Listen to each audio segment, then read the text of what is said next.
Hi, Techie Joe here. I work with Ace and Knight and some of the best psychics in West Virginia to create amazing live streams and podcasts for the Psychic Coffee Shop Network. Together, we brew up great content discussing news, events, hot topics, and more, all from a psychic perspective.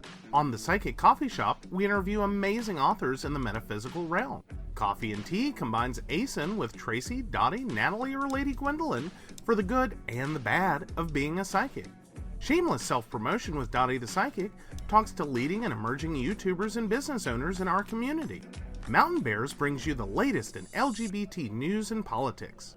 The Psychic That Plans answers the question of, well, how a psychic plans. Plus, we're live on air. We take your comments and your questions, including psychic advice questions. Check out our amazing programming, book an appointment with top psychics, and find out all the wonderful things we have to offer at pcsbnetwork.com today.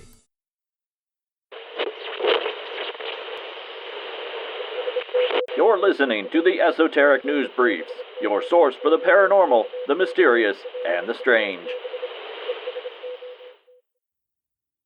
This is Postscript Editing Jason, and I need to post a content warning for this episode. There is a brief mention of some rather horrific animal cruelty.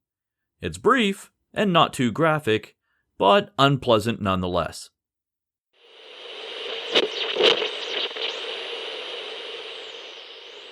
Welcome back, Goblins! I'm your host Jason, and you're listening to the Esoteric News Briefs. Tonight, I'll be interviewing the author of the Haunted Hills and Hollows series, Kevin Paul. I met Kevin a little over a year ago at the Case Paranormal Expo in West Virginia. I spoke with him after his presentation, and he gave me an autographed copy of his book to read for the Esoteric Book Club. He also got my contact info and sent me a copy of his second book on its release. I reviewed both of them on a previous episode, which I will link in the show notes below. Welcome to the show, Kevin. Hi, Jason. How are you? Thanks for having me. Glad to have you. Your episode is in the top 10 of all my episodes globally. Oh. And it has been there since its release. Now, to give you an idea of what that means, you were up there with the likes of John Keel and Jacques Vallée. Oh, my. So you're in good company. No pressure, no pressure. No, not at all. Well, I appreciate that. That's kind of humbling, actually. Well, it's well-deserved, too. Like I said on the review, your books are excellent. You're an excellent researcher and writer. Your writing is very engaging, which is not something you get too often with paranormal books.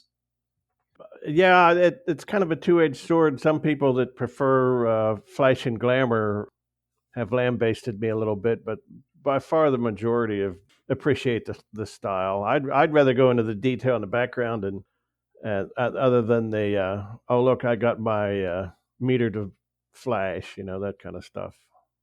Oh, for sure. You definitely have to have some degree of history before you go in there and just, like you said, set up an electronic device and watch for the light to flash. Right. So can you tell us a little bit about yourself? Well, I'm born and raised in Greene County, PA, which is the southwestern corner of the state, just north of you in Morgantown. I kind of grew up in a bubble. I didn't realize that at the time. My grandparents had a lot of influence on me as a child. My mother had gone to work as a school teacher when I was 5, so my grandparents are about 300 feet up the road or so. So I spent a lot of time with them and didn't realize that I had picked up a lot of Appalachian folklore as a child. And up until I was in elementary school, my grandfather, he worked off farm, but he farmed not quite 300 acres when I was a kid. So he was still doing it mostly with horses. So this was the early 60s, and there weren't too many people that were non-Amish in our area that were still messing with horses. Within an easy walk of my childhood home, there were at least 7 log homes that had been there for quite a number of time. There were still some split rail fences. So it's stuff you grow up and you take for granted. But then you realize that looking back as an adult, what a kind of a unique experience it was, because, the world had sort of passed that lifestyle by, unfortunately. And I've kind of kept it with me. I went to school in Morgantown at WVU. Started off as a business major and switched to agriculture, and I've been involved in agricultural pursuits ever since. Either as I did farm for a number of years, but I stopped that in 2010, I believe. I keep involved in the ag community. I've worked for more years than I care to admit doing soil and water conservation work in Pennsylvania and in the northern Panhandle, West Virginia, with a fairly well-known government agency. Currently, I'm semi-retired and sort of enjoying life, exploring urban agriculture and still investigating paranormal things. Now, last time we spoke, you mentioned that your job is actually what takes you into some of these remote areas where you have encounters and you're able to speak to people who otherwise you wouldn't have interaction with. Yeah, that's correct. I've worked for a branch of USDA. It's the Natural Resources Conservation Service. I believe it's the nation's oldest government conservation agency, so we're fairly well known. When we cost share conservation practices on farms of just about any size. So you get out in the sort of the nooks and crannies of my first several years was southwestern Pennsylvania, and then the last four has been the northern Panhandle of West Virginia. And the farm community is like any other small community. People won't say much till they gauge whether or not you're credible or whether or not you're going to ridicule them. Then you can hear some pretty interesting stories, and then just run on to stuff on your own. Just textbook quote unquote paranormal experiences where you're walking through the woods and all of a sudden everything's dead silent and feel like you're being watched and that sort of thing. And again, growing up the way I did, I didn't realize at the time. I thought that kind of stuff happened to everybody, but I found out afterwards that while it may happen to more people than want to admit it, most people won't talk about it. So it's been a blessing. I've been out. You get some really, really good and interesting reports that way. Now, I can delete this if you choose to, but after hearing your background, was that your story in the first book about the Bigfoot? In the first book, Art Huck and Fred that saw the rectangular UFO, that's me. Okay. The guy that had all the stuff happen at the farm. The chapter's called "Angry Spirits of the Land." That was mostly me. That was the stuff that came home to our house. It was just a wild ride. At the time the book was written, our youngest daughter was in high school, so I was using synonyms just sort of to kind of have her back a little bit. And there's some other family members in there too that I won't get into, but a lot of it is me. Yeah, I mean we can explore that if you want to. Yeah, absolutely. I'm to the place where I'm 66 and I never did care too much what people thought. It's getting worse. So, was there anything to the stories that didn't quite make it into the book that you would like to expand upon? I'll have to think for a minute. There was stuff that happened at the farm, like for example, and you see these guys out on Chestnut Ridge now on YouTube, and I mean, you read the chapter on the Morgan, so you sort of know where I'm coming from on paranormal entertainment because a lot of it's just horse manure, I think. But it's not about the phenomena; it's about the guy in front of the camera, and it should be the other way around. That's just my opinion. Right. Okay, there's almost nothing in the Skinwalker, the first Skinwalker book, and the stuff they're talking about on the Skinwalker Ranch that people haven't seen here. We saw it out at the farm, still seeing it now. None of this is new, and I kind of have trouble wrapping my head around why all of a sudden it's newsworthy when it's not. But Rosemary kind of put me on a lot of this stuff.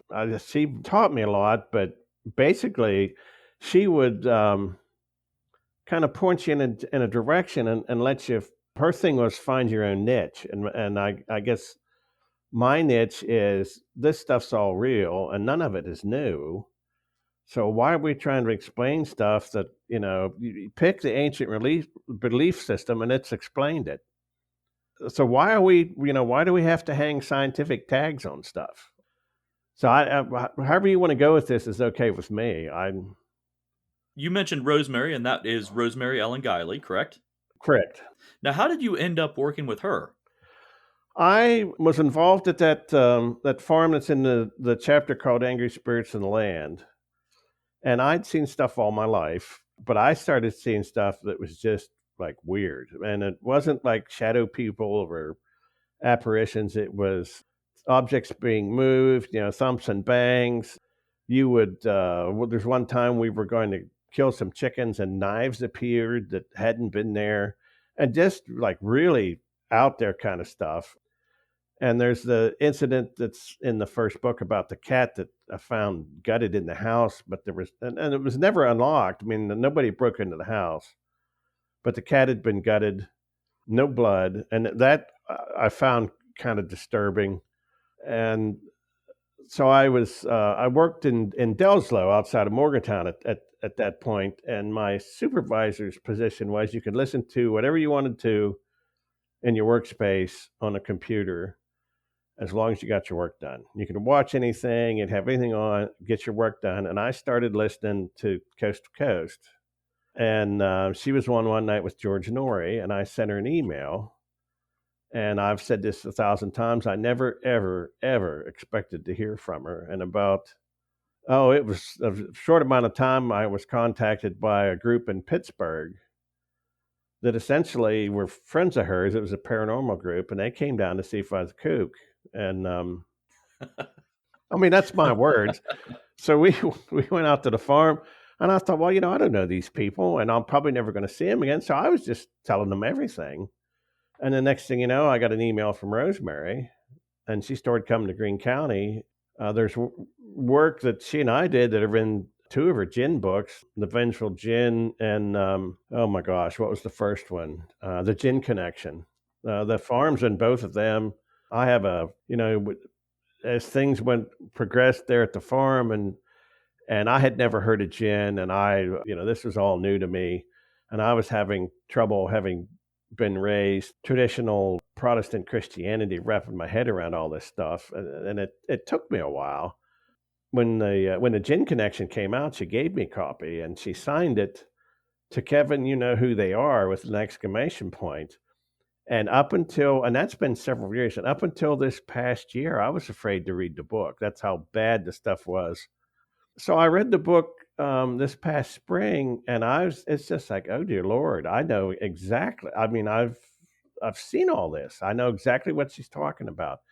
And one of the other things you had mentioned about talking about the Fae, I never gave the Fae much consideration other than it was folklore until you start reading what the Muslims have written and how the two parallel each other. And then you kind of look at it a little differently, like, well, this isn't something that you just say, oh, isn't that nice? That's cute. I mean, let's pat it on the head. You got to treat them. I just look at them as other life forms. Everybody's fallen over themselves to hunt for the aliens. Well, the aliens are here. They're just from the spirit world. Now, granted, there's extraterrestrials, but most of this stuff's terrestrial, I think. That's pretty much how I see it too, and especially how you bring that parallel between the Jinn and the Fae together. Yeah, It seems to me more like it's just a regional variant of the same entity. exactly. Fae are anglicized jinn is the way I look at it. And I get people don't want to talk about jinn because they're Muslim, and then this is something else I never thought I would start saying. And you'd start pointing out to people, well, you're a little bit racist in that, just because Mhm. and this nation was founded on freedom of religion, so therefore, if someone wants to be a Muslim, they can be a Muslim, or they can be a witch, or they can be a pagan, or they can be whatever they want to be. You have no right to dictate what somebody's allowed to do worship-wise. You don't have to agree with it, but you don't have to be nasty either. So that's kind of where I'm at right now. I'm trying to tie jinn and fallen angels together, and it's been a struggle because the jinn stuff I've read is easier to understand than the Christian stuff. Even though I can't pronounce the names, it's easier to understand. Well, it's like reading Celtic stuff. I would love to read Irish folklore, but I can't pronounce the stuff, and I get lost. I'm the same way with Welsh. Oh, I can believe it. So you mentioned the Fae earlier. Would you like to tell everyone the story about how you contacted me recently about that? It's been about a year ago. There's a small holly tree that had some white solar lights in it. Trimmed the tree and cut the cord on it because I waited too long before I trimmed it. So I was trying to decide what colored lights to put back in it, and I had gotten white lights, and it was about this time of year. It's coming up on Christmas time, and I thought, well, maybe I should put some other color lights in it. I wonder what color I should use, and I heard plain as day, we'd like red lights. I mean, just plain as day. And I thought, well, okay. So I bought a string of red solar lights on Amazon. That was sort of it for the time being. Now it came time to trim the tree again, and of course, cut the cord again. But I don't think I told you this. I'd planted some wildflowers in it. I'm slowly transitioning from cutting the grass to, my tillage project is my yard now, and so I'm less and less grass every year and more other stuff. And I'd been planting for a couple of years, a little bit of stuff for pollinators. And it was late summer, and I was back there pulling crabgrass out of the pollinator plants, and I I swear what actually looked like a textbook example of Fae like flew back into the thicket, and I thought, well, that's either my eyes are playing tricks on me, or that's the real thing. And it's just one of those things that whenever I was around her, I felt like there was something there. So it got to the point where I'd had a birdhouse in the back of the yard on a fence post, and the birdhouse had weather had gotten to it. So I replaced it. I decided I was going to replace it with a fairy house, or the gentry house, I prefer to call it. Found one on auction that was made out of cedar, and it had absolutely no function as a birdhouse, but it was decorative. But it would have made a great gentry house. So I mounted it to the top of the post, and it was within a week. When I contacted you, I have an outbuilding. I also collect small engines, antique lawn and garden stuff. So out the building where I have my stuff, I was going out there one evening, and I don't remember what for. And I had a flashlight, and I was trying to get the door unlocked, and something flew about waist high. It was about the size of a soccer ball and gray. Couldn't quite see through it, and it flew around my right side, right directly in front of me, and then just kind of like poof was going. And I thought, okay, that's when I reached out to you, because something was telling me you were the one I needed to ask. So I asked you, and then you mentioned get some soda bread and some cream. So I looked several places for soda bread locally, including in Morgantown, and every place I found it, it had yeast in it. So I reached out to a daughter of a friend of the family who's 15 years old and is starting a bakery business. She's a culinary arts student, and she bakes. She's quite a baker. And I sent her a message and said, "Can you make me some soda bread? It absolutely positively cannot have yeast in it." So I picked the loaf up yesterday. She made 2 loaves. Her father told me it was quite delicious. So I brought this stuff home, and I can smell it, and I thought, okay, I can't eat this. I have to cut this up and save it to take out for the Fae, as try to keep peace in the family. That's where we're at right now. Yeah, you'll have to keep me informed on how that goes. Yeah, I've kind of been dragging my feet because I wanted to keep it local if I could, and wanted to make sure there's no yeast. And I've kind of got this thing where you get the single serving creamer cups on, and make sure what I had was like dairy instead of all non-dairy. So I've got that lined up. I'm going to start Monday. Okay. So if you leave it out every Monday, then Monday's always a good day for me. Okay, that works. I'll probably leave it in the front and the back, because in the front, the dogs also go underneath that holly bush, and I figure they'll scarf up whatever's under there. But I'll leave it out in the back too, by the gentry house. Yeah, and from what I understand, it's not necessarily a set day that you have to do this on. It's just that you're consistent. Yeah, right. Yeah, I picked Mondays because I'm home on Mondays. Okay, that makes sense. So, and one thing I left out, I had started to put bling on that Gentry house the day that they showed up. And this is another thing, I'm not sure where this came from. I'd seen them painted brightly and with, if you've ever been on the ferry trail at Oh, yeah. Mason-Dixon Park, yeah. Well, you know how the kids did all those ones with little mirrors and stuff. Well, the first 10 years of my life when I was out of college, I worked in the automotive aftermarket, and I thought, well, car stuff's blingy. So I was started buying reflectors and stuff, and reflective tape is what I started putting on it. The first time I had that encounter there by the building was at the same time I had started to bling up the Gentry house. So Now, what you saw, you specifically said it was a traditional gentry, but would this be like a diminutive figure with wings, something more like a pixie? the one I saw going into the flowers looked like a diminutive figure with wings. This other one was out of focus. Okay, okay. Now, did you have any instances of items going missing leading up to this? Nothing that rings a bell. There's a long history of stuff. I'm sort of notorious for putting stuff down and forgetting where it is. So after you'd mentioned that the first time, I thought, well, I don't have to pay attention. So nothing that jumps out at me right at the moment. No. Well, I mean, that's good news. It means you haven't upset them. Yeah. Yeah. I don't know much about them, but I know enough. I don't want to annoy them. So you mentioned that you started this back when you were a child, really, having paranormal encounters. Yeah. The first one when I was about 5 years old, it's actually in the book that Art Huck was actually me. I saw a figure of light in the bedroom when I was probably 5 years old, and I mean, it just looked like the parallel opposite of a mirror. I guess you'd call it a parallel opposite of a shadow person. It looked like a shadow person that was made out of light. Oh, okay, that makes sense.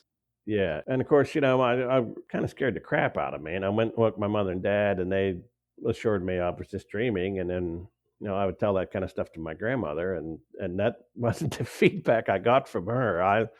It was like, oh, really? Well, that's maybe you actually did see that, that kind of stuff, and I've seen shadows off and on. Saw a lot of stuff through high school, and then it kind of went away when I was in college, probably because I was into more worldly pursuits at the time. Kind of came back when I hit middle age. Hmm.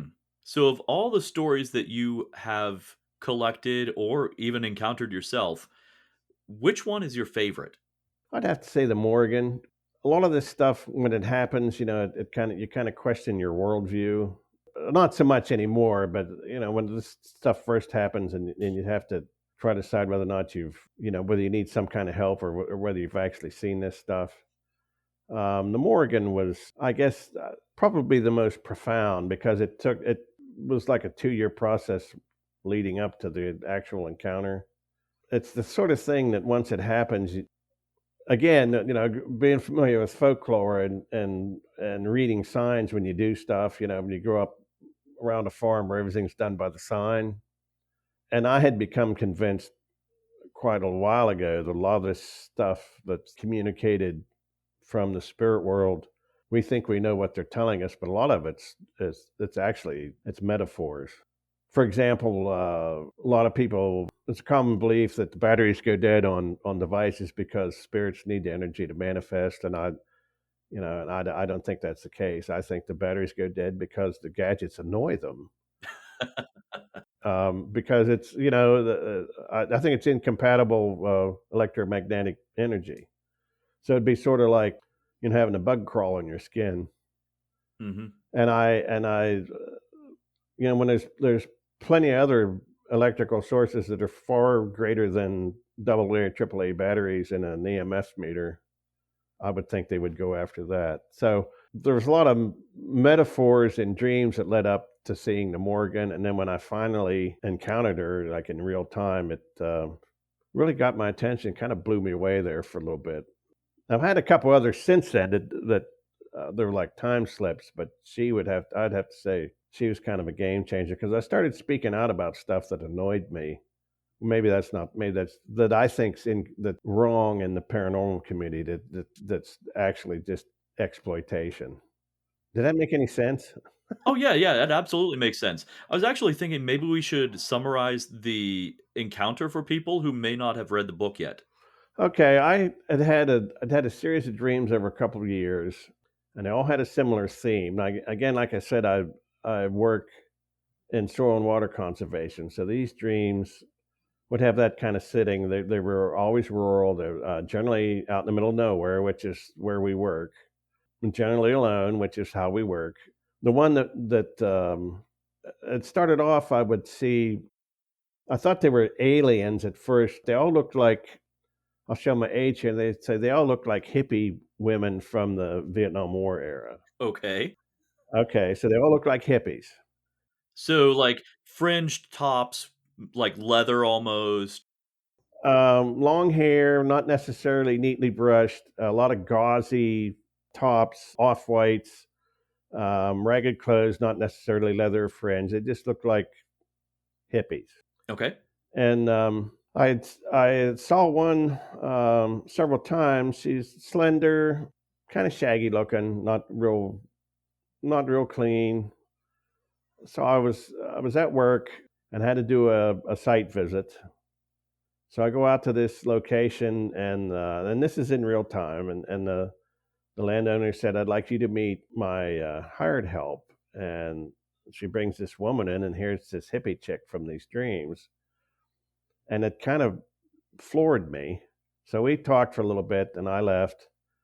At that point, I'd been having these dreams that were all involved around, something to do with soil and water conservation, and a lot of sacred geometry, and then this hippie Hmm. person. Well, at that point, they changed. The person changed to this sort of Celtic looking, just by the clothes. It was like ancient Irish. I can say that now in hindsight. A lot of clothing that laced up, darker colors, billowy sleeves. Her hair is a different color, and this woman wasn't obese or anything, but she was definitely not skinny like the hippie girl had been. So she started appearing in these dreams, and the one that was really got my attention. It started off. I was driving down the road that I've actually been on. It's out in the middle of nowhere. It's one of those roads that has the signs that says they don't maintain it in the winter. So I'm going up this road. In the dream, I see this stream that's in a perfectly straight line, which is it's absolutely unnatural. Streams don't do that. So it caught my attention, and I stopped to get out. I realized there was a humongous rectangular piece of sandstone, just perfectly rectangular, sitting on the ground. And while I was interested in looking at this perfectly straight stream, I had to walk around this gargantuan piece of rock, this giant stone block, to get to it.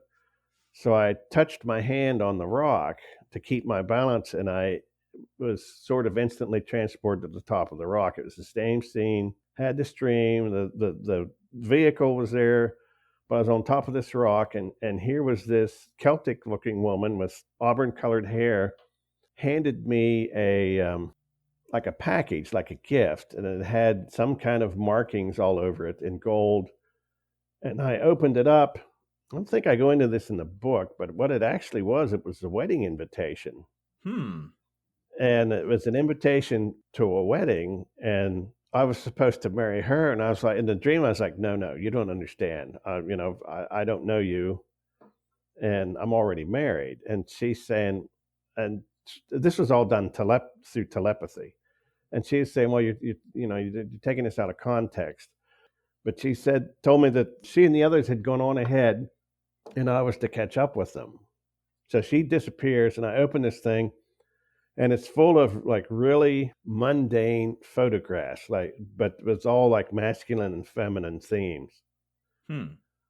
So I woke up, thought that was, wrote it down in my journal. A short time later, I had a dream where my wife and I were preparing to retire for the evening.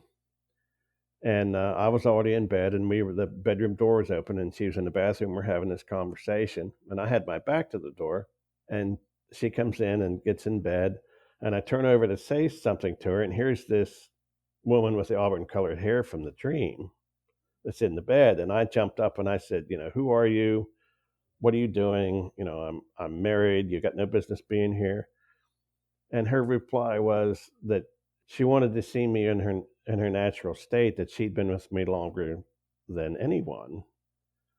And then I woke up, and that one kind of disturbed me, because when I woke up, my wife at that time was working midnight shift, and when I woke up, I actually thought there was somebody in the house had broken in, and I realized that both dogs were slumbering away, and there's nobody at the house. And it was a short time later, I was at work, and I was out on a project. Started walking down this abandoned road, because I'd heard that there was a house at the end of this long drive, and I wanted to see what it looked like. So I walked down this road and heard the textbook footsteps in the leaves beside me, and I was getting pelted with acorns. Oh, I should back up. Prior to this, the same day, prior to this, at the same location, I'd been there before in the previous year, and there was one tree that like 5 or 6 crows lived in. Mm. So I decided I would try to get photographs of these crows. So I walked over to where this tree was. The crows would be out on the branches, and I've raised the camera, and they would scurry back in the leaves, and then they would call, and then I'd lower the camera, and they'd come back out. And it kind of amused me, because I thought, well, these birds obviously have a pretty good sense of humor. That was prior to me walking up in the woods. So I'm walking up in the woods, being pelted with acorns. And at first I thought it was because it was fall and it was windy. So I started zigzagging, and I realized that wherever I went, where the acorns went. And I thought, well, if I was a Sasquatch person, this would be a Sasquatch encounter. And I didn't know what it was. I just walked up to the house, this abandoned house, and I had a very strong impression that I was not to go any further, nor was I to go in the house. So I thanked my invisible friend for the escort, and I walked back, got back down to the truck, and my coworker was there, and this woman steps, and this was a pretty rugged piece of ground. It was pretty steep and a lot of rock, and this woman steps out. It was this woman with a humongous dog, and it was the woman from the dreams I'd had with the auburn hair. And I've asked my associate, I said, what do you see? And he described seeing a young woman in blue jeans with a dog. But I saw somebody with dark hair, Celtic-looking clothing on, leggings, and this monstrous black dog. So it rattled me quite a bit. So I came home, and I fired off an email a message to Lindsay Miller, who's a psychic I work with, Armstrong County, PA. And she was the one, she said, you need to look into the Morgan. I think you've run into the Morgan. So I started researching it, and you go online and you type in the Morgan, and what comes up is like pictures from a Victoria's Secret catalog. It's like, no. So I finally was able to find a book called Priestess of the Morgan that actually explained it. Yeah. And I, reading that, I realized, I'd had these dreams that had horses, they had cattle, they had dogs, they had, I'd had encounters with crows in real life. And I finally, it's like, oh, good Lord, I've actually run into the Morgan. So it's kind of a quandary for me at first, having been raised Christian, but the flip side of that is, there's a paper by a guy whose name just left me. It's, I think the title of it's Appalachian Folk Magic and Protestant Christianity, or Folk Magic and Protestant Christianity in Appalachia by a guy at West Virginia State. And I remembered, and I was kind of taught when I was a kid that you could believe what the Native Americans said, because, that was their religious beliefs, but you didn't have to, you could, as a Christian, you could accept that as their truth, but as long as you kept things in the quote unquote Christian perspective. I reached out to a couple of people, and I found out in hindsight that what I thought was a wedding invitation was actually a contract, because the Morgan will offer people contracts. And you can turn them down, but you have to have like a really good reason, because apparently she doesn't appear to just anyone. And she doesn't take kindly to rejection either. No. And I thought, oh, great. Here's something that, has a lot of juice. And I need to like tread lightly here. So I just sat down one day and I said, look, I don't know much about you. I sort of understand what you are. And I can accept and believe what you tell me, but you can't be like at the top of my spiritual list. I mean, you'll be up there fairly high, but you won't be the pinnacle. And it seems to have worked out okay because she's popped up a couple times since she just showed up on the front porch one night, just showed up. And I just got a brief glimpse of her. And I think I told you at the Case Expo this fall that I was out at work again. This would have been the fall of 21. I got done what I needed to do, and it kept saying, well, you need to go to this place to go to this park because there's somebody that needs to see you. Well, I'm on work time. Mm-hmm. And I thought, well, I have to justify this because it's going to be out of my way. And well, okay, there's a restroom there and I need to go to the restroom. So I took a short detour, went to the restroom, sat down on this bench and said, okay, I'm here. Who are you? What do you want? And like, bang, she was sitting there on the bench. And the message was try to clear up misconceptions between the Christian community and the paranormal subculture. She's appeared to me in dreams since then. This would have been about September. I had agreed to be involved with some, I hate to use terms like spooky season, but Halloween stuff for the dabblers, I guess. I don't know. Ah, gotcha. Yeah, like haunted activities. And I had a lot of reservations about it, partly because they're going to be serving alcohol. And just my opinion, if you're going to be looking into paranormal, you need to be sober. And there's a lot of gadgets, and I'm not too keen on gadgets, as you know. So we discussed it quite a bit, and I agreed to do it. And I had a dream where, actually two dreams, where I was out and about, and I saw the morgue in the background, and she had her back to me. And I thought, ooh, this isn't good. There's something. So when I go to these events, it turned out they weren't what I was told they were. I'm not sure if I was misled or if they got caught up in the moment. It seems like it's like people's egos take over. Yeah. And they had an SLS camera, and it was a haunted location here in town. People were using a spirit box to talk to this alleged spirit of a person, and they got something on the SLS camera, and everybody's all excited because it was a person. And I looked at it, and it was a dog, and I thought, oh, this is not a person you're talking to. And then I thought about that dream at the morgue, and I thought, oh, this is what she's trying to tell me. Just walk away? Yes, just walk away.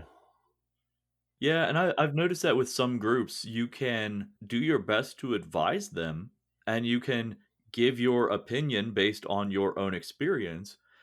But if they see something that they want to see, they are not able to see anything else. Yeah, and I got home and I thought, well, lesson learned. I'll just not do that again. Anyway, the chapter in the book where she got into, I couldn't figure out why an Iron Age Irish deity would appear to me until I realized, I got into the whole thing about sovereignty and leadership in the paranormal community and exploitation, and then it kind of made sense. It seems like when you talk about the Morgan, people are either really all about it or they just look at you like you're a loon. Yeah, there really is no middle ground with her. Yeah. All or nothing. Yeah, and she's like the Fae, once you realize they're around and you realize there's like a lot of potential there you could cause some havoc. I can see where people get caught up in it. For sure. Yeah. Somebody will do something that's really annoying and you think, well, if this would happen, and then you think, no, we can't go there. Especially with people who would have received that gift and heartily accepted it in the dream. Correct. That's when things start to get a little hairy. It didn't really make any sense till I got that Priestess of the Morgan book, and that helped quite a bit. And I've looked at some stuff since then, but haven't pursued it yet. So speaking of books, I believe you have a third one in the works, correct? I've got a third one in the works. The working title is Haunted Hills and Hollows 3, Politics and the Paranormal in Greene County, Pennsylvania. But the politics is, as defined in this book, also includes the culture industry and how culture can be used to sway people's opinions. And one good example is the paranormal entertainment energy. Industry. It's all about, okay, you get your gadgets and you go in a place and you get all these readings and then you pack up and go. Right. And you haven't really learned anything, and you don't really know what you've experienced or what ramifications it has for the people that you leave behind.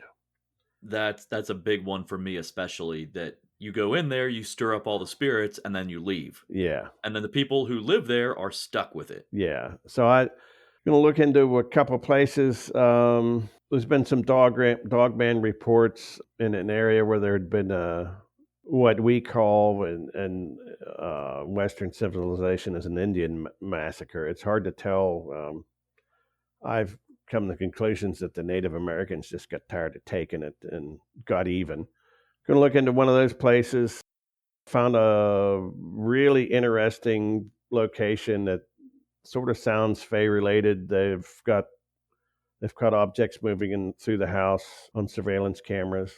Oh, wow. And you can have a conversation and leave the room and go back in the room the next morning, and there'll be books pertaining to what you were talking about pulled out and laid out on the floor. So that one's pretty intriguing. Got a really good UFO report from quite a number of, I think I've got like 11 witnesses right now in the western part of the county. And one individual I actually know fairly well. It's had a lot of poltergeist activity throughout and some health issues throughout their life afterward. Good look to see how that ties into some of the stuff Rosemary wrote about. And Keel. Yeah, Keel is remarkable.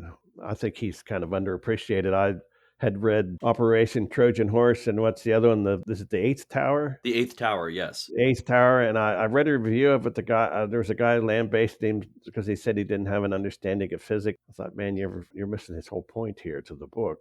It was also written almost 50 years ago at this point. Yeah. Before we go, where can people find you? The easiest way right now is email, which is hauntedgc@yahoo.com. Or I'm also on Facebook, either by my name, Kevin Paul, or the books, Haunted Hills and Hollows. The books are available on Amazon. Barnes & Noble has them, just about anywhere. I think Walmart has them.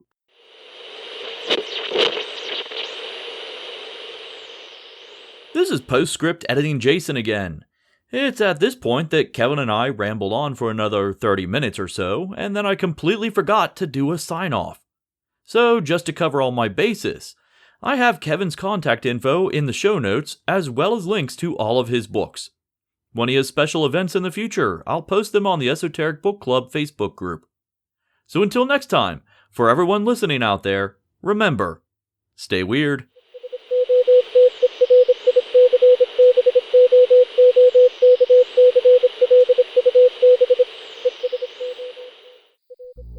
Hey everyone, Natalie here from the Pendulum's Path. If you need guidance, direction, spiritual connection, or more, then listen up. I have worked as a psychic and a medium for over 3 years, connecting people from all over the world with their loved ones in spirit, giving them insight and guidance into their current situations, the past healings that need to be worked on, and what it is they need to know today in order to have a better future. It would be my absolute honor if you would visit my website at www.thependulumspath.com. I also offer emailed readings for those with busy schedules too. Also, for you goblins who subscribe to the Esoteric Book Club, I have a special coupon code just for you. Enter the code STAYWEIRD to get $5 off of any order of $25 or more. Hope to see you there. Hi, I'm Jimmy Coe. And I'm Stephen Hawk. And we're the host of the Cosmic Sponge Podcast, where we explore the unknown from UFOs and cryptids to unexplained disappearances and ancient mysteries. If you're looking for strange stories that will keep you on the edge of your seat, jump on Apple Podcasts, Spotify, or search for Cosmic Sponge on your favorite listening platform. Head on over to our website at www.cosmicsponge.com to get access to all of our content, including a full list of platforms where you can enjoy the show.